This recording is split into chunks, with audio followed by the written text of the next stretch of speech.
Bang! It's good, King. What's good, bro? Let's get right into this, man.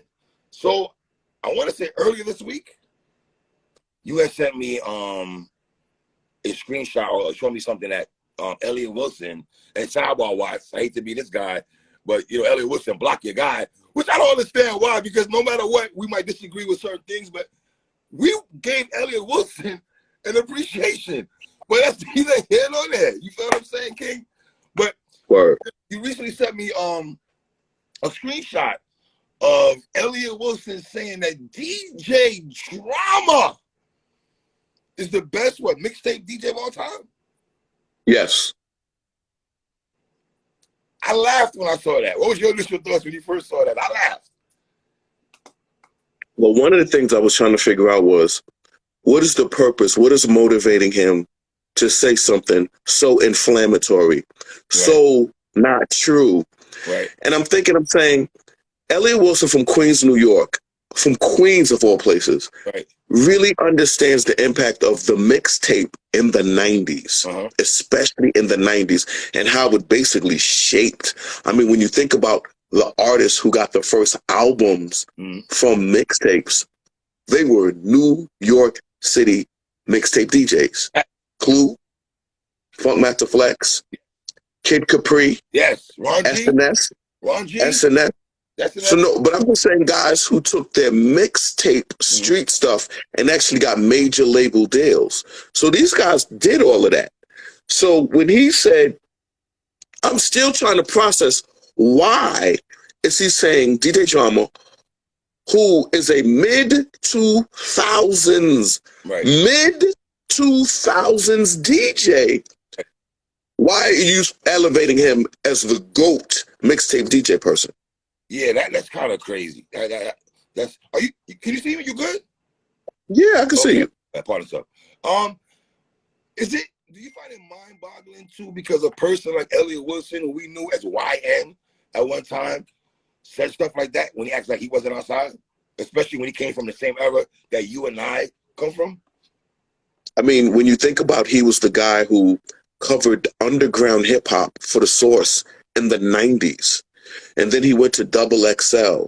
He also started his own hip hop magazine. So this guy is immersed in the hip hop culture.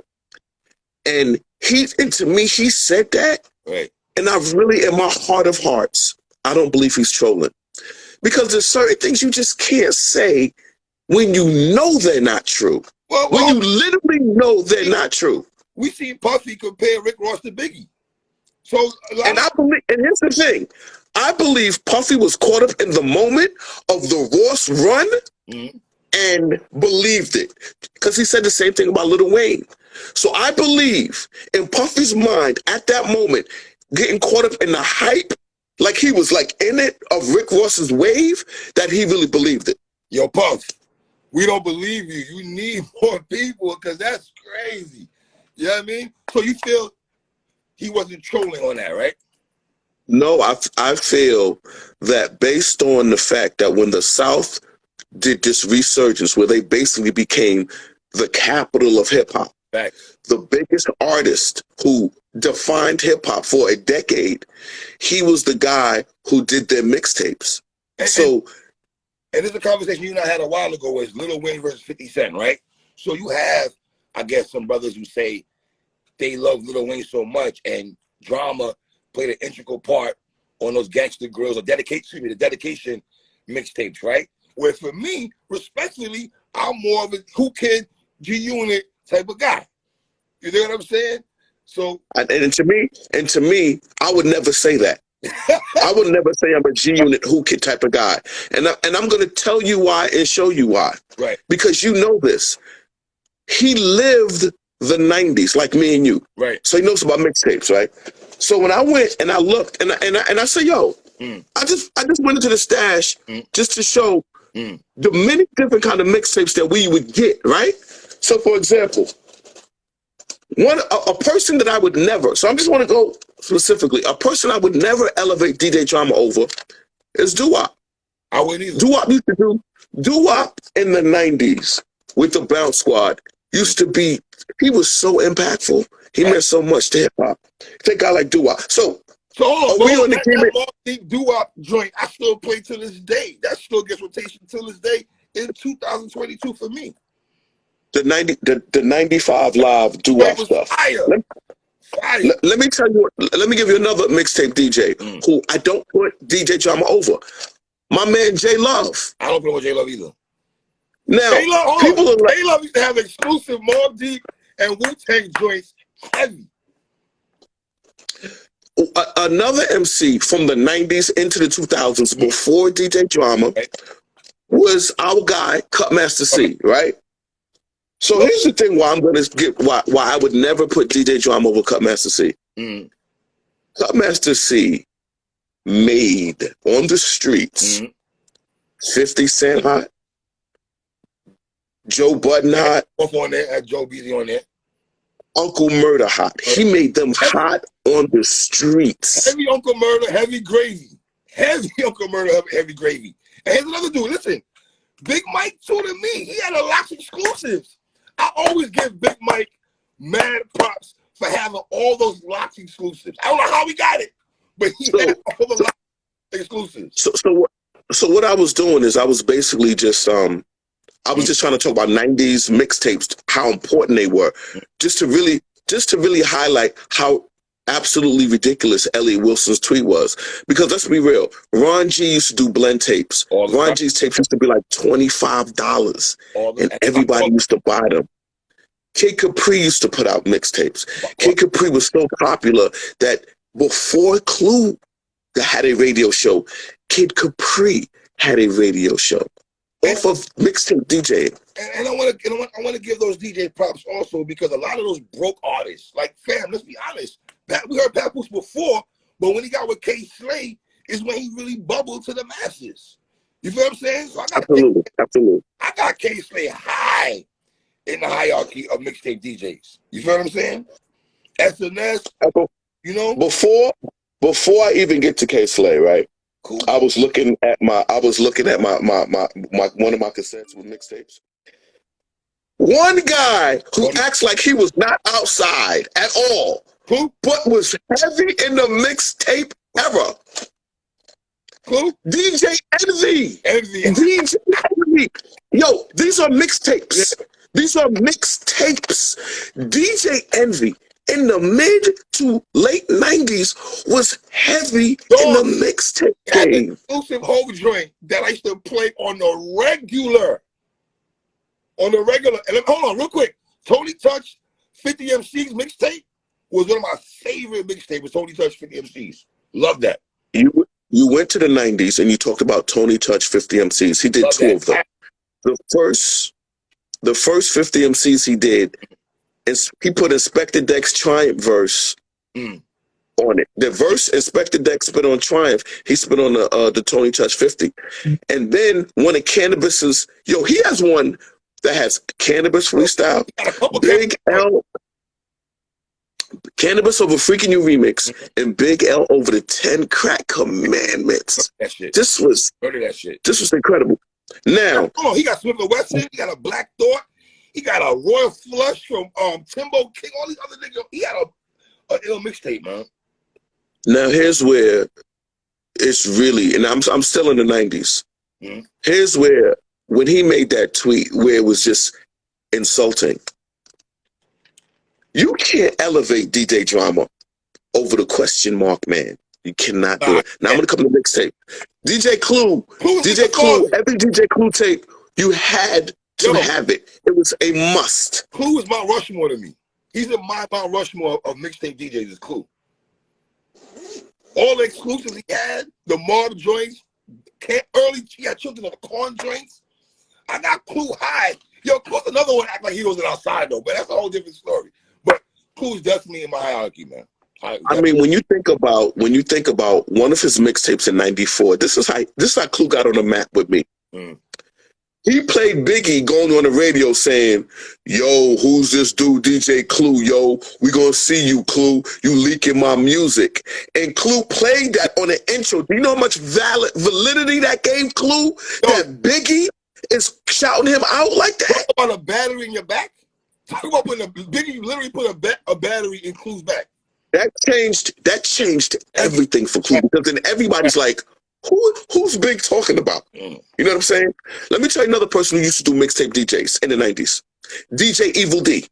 Love Evil for Black Moon. Love Evil D. DJ Evil D, Beat Street, downtown Brooklyn, Music Factory, downtown Brooklyn. They used to have DJ Evil D mixtapes, and DJ Mr. C had ill mixtapes, and they used to have exclusives. They had exclusives too. But and I don't want nobody thinking we're taking anything away from drama, because I know the T.I. is integral in that, Gucci, Jeezy, Lil Wayne dedication. So, but here's the thing: I'm trying to give a timeline of the I'm trying to give a timeline of the mixtape DJs who were ahead of him and impacted. That, wait a minute, that can't be disputed. Like, I'm not making this up, right? Now, when we get to the 2000s, that's what it gets. Without question, let's be very clear. That's what without question. Like. This is without question. So mixtapes went from cassette tapes, and technology had changed. And then they started going to this. And this is when it changed everything for me and you.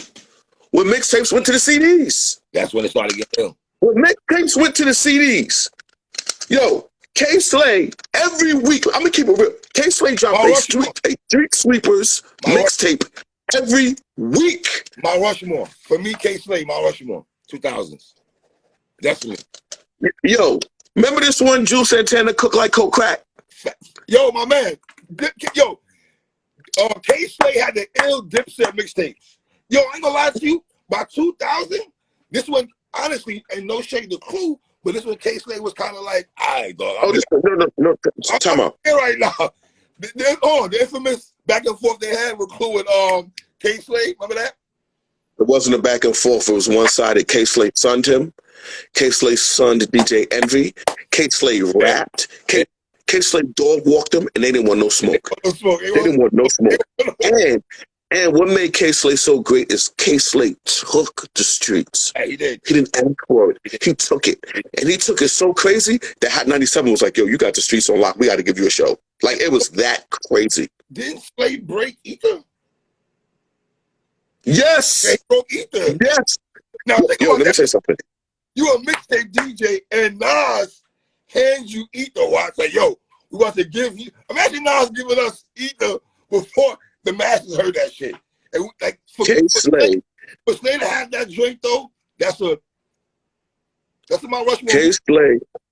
Not only did the K-Slay break that, K-Slay also broke the return of Jada. He had Jada's response to Beanie Siegel, and Kiss gave it to K-Slay. So at this point, 01, K-Slay was the streets. No question about it. Shout out Green Lantern also, though. I see somebody say Green Lantern. Definitely Green Lantern definitely gets love. Uncle Murder, Green Lantern? Uncle Murder and Green Lantern? Yeah. Five Mike mixtape. Definitely. Say that to the bottom. So by the way, definitely. The era you're talking about, that Green Lantern, Uncle Murder mixtape, I played that more than any retail album. Like, this is when I was playing mixtapes more than albums when that came out. Dog, I was playing Big Mike and Max B mixtapes. To play them shit to the ground. Another thing K-Slay had that you said, K-Slay did Dipset Volume 1. The legendary, when Cameron is acting like he's rich, he's acting like he's Alpo. That mixtape. That cover alone was fire. That cover alone was fire, and that mixtape made me Dipset. Like you felt like you was Dipset. And that's what K-Slay played a big integral part in that, a very big integral part. Just like, listen, I don't know if he played an integral part the way Who Kid did for the unit, though. But he did play an integral part with Dipset, though. But Who Kid?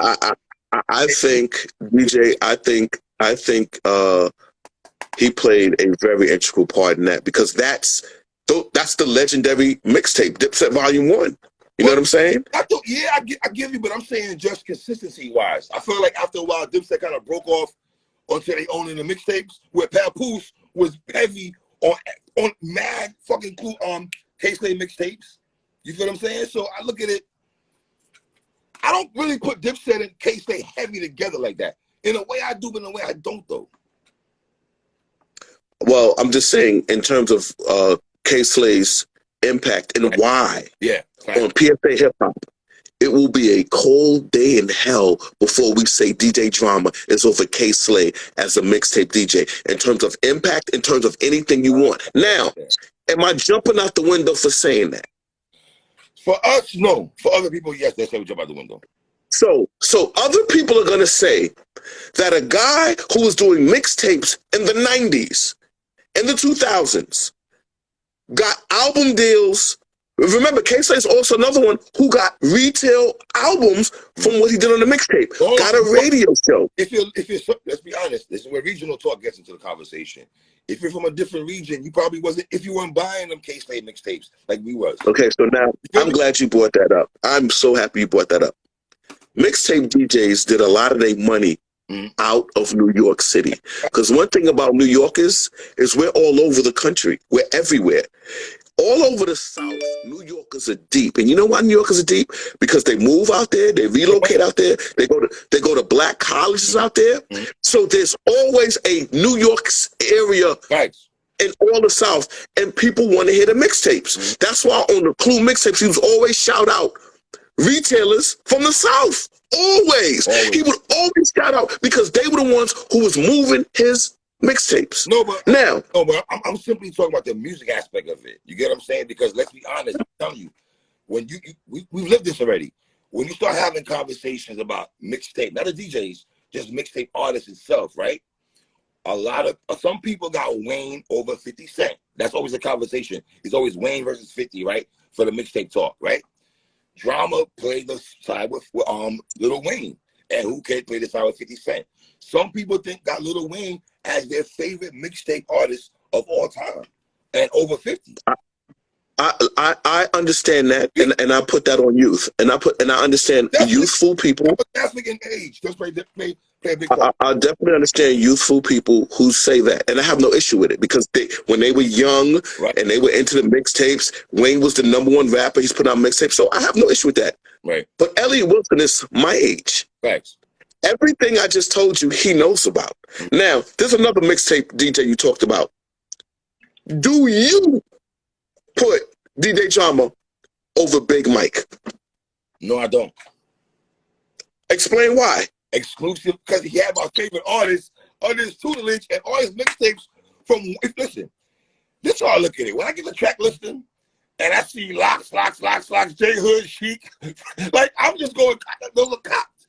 So Big Mike played a big part to me. Yo, not for nothing, Big Mike was right, K-Slay's right here. Big Mike is not, he's hovering right there to me. Because he had all the ill exclusives. I don't know how a nigga from Connecticut had mad Locks exclusives over Slay and Crow. And Cutmaster see a lot of those dudes. So what I don't have, to answer your question, I don't have Drama over Big Mike. Big Mike used to drop every week, damn near. It seemed like every week. He had, and the Locks exclusives that he had are classic. Yo, you always heard Poops. I'm gonna take you here with this. He was the nigga that had that stay G'd up joint. The G'd up joint that G-Unit had. Big Mike was the first nigga I heard playing that shit with Styles, and J Hood and Styles was taking mad shots to the unit. Niggas started to sound feminine on hooks and shit, all that shit Styles was talking about. That's DJ Drama. I mean, excuse me, Big Mike. I'm gonna say this. I don't have DJ Drama as high as Elliot Wilson does. I recognize the fact that, so here's the thing. DJ Drama didn't make Lil Wayne. Lil Wayne was made already. Exactly, he was. Lil Wayne was made already. So when you talk about the dedication tapes and you try to give credit to DJ Drama for that, I look at it differently. Well, I don't look at it that way. Some people might look at it and say, I hear what you're saying, but some people look in the sense of, okay, for Drama to be able to grab Lil Wayne, right? And them to sit down and do a project together, right? Whether it's freestyles, whether Wayne was doing original joints and shit like that. That's still big, though. You got to check. Drama does check the box having that relationship with Wayne. I can't. Dude, let me tell you something, man. You know what I'm saying?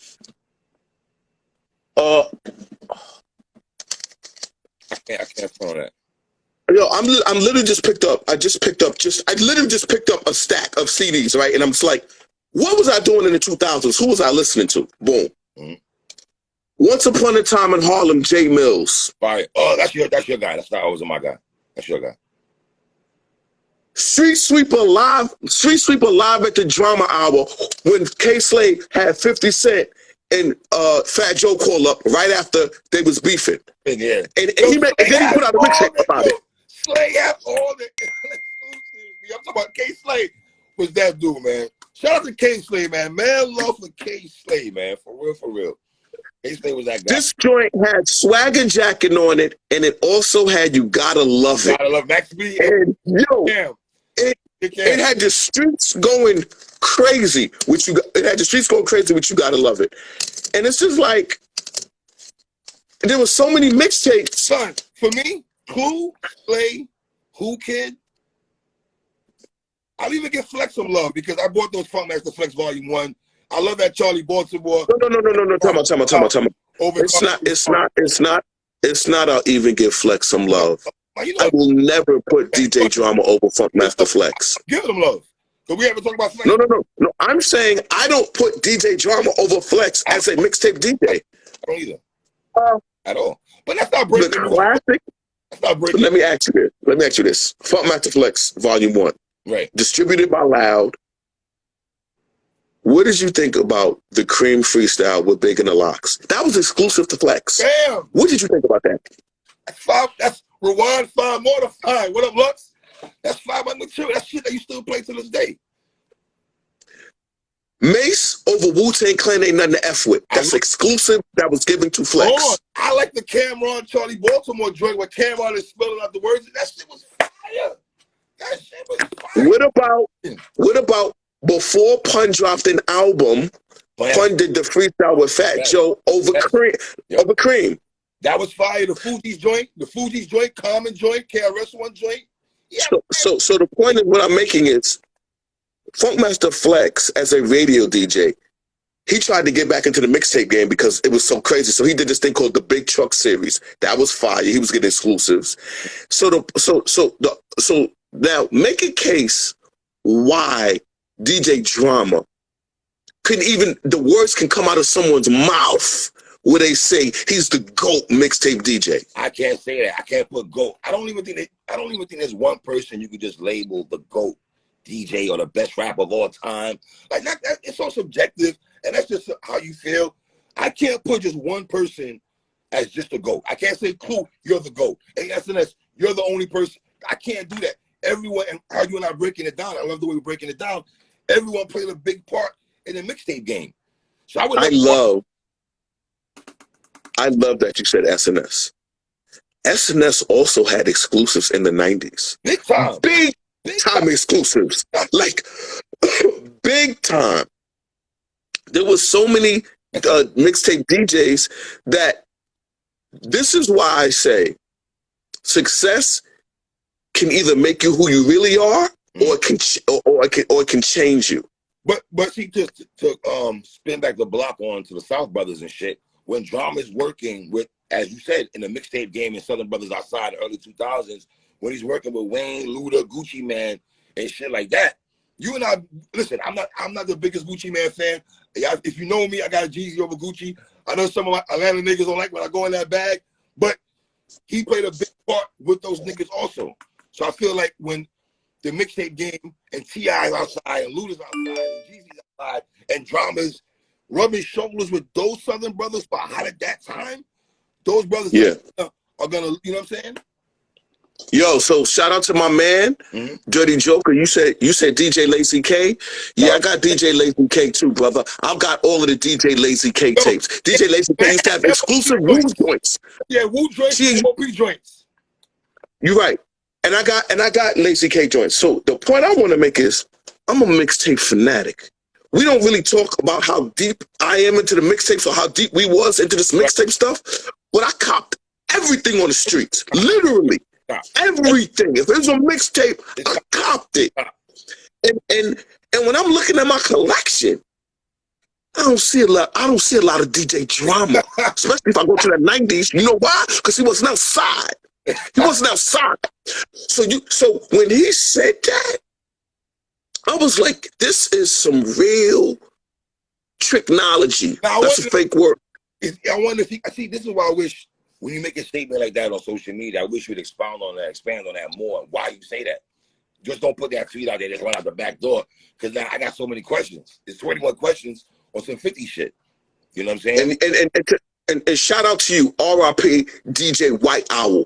Because White Owl took the baton and he was like the last DJ to flood the streets every week. White Owl has White Owl definitely. Towards the end of the mixtape era in the decade of the 2000s, DJ White Owl, he was the only one dropping every week. So I had no choice. I had to cop DJ White Owl. It's a shame right now in this climate of hip hop in 2022, where like the back of everybody's rapping again. I feel like the last from 2017 to now, we're back to rap in a sense. I wish niggas like Pain, Rome Streets, all these niggas would be on a mixtape. I just want to hear them rap over.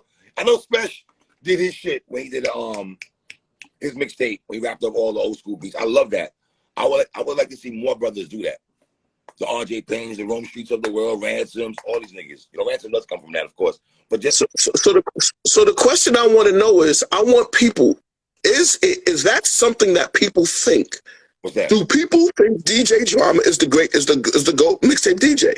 Like, is that something that people believe? I didn't read the comments though. I would love to read the comments when he made that comment, where people were saying to Elliot's tweet and shit though. But that's what it is, man. Take us home, King. PSA Hip Hop, the home of J Love, with the exclusive Mob Misses. J Love, Mob Misses 1, 2, and 3 that have unreleased material of Mob Deep. And by the way, sidebar.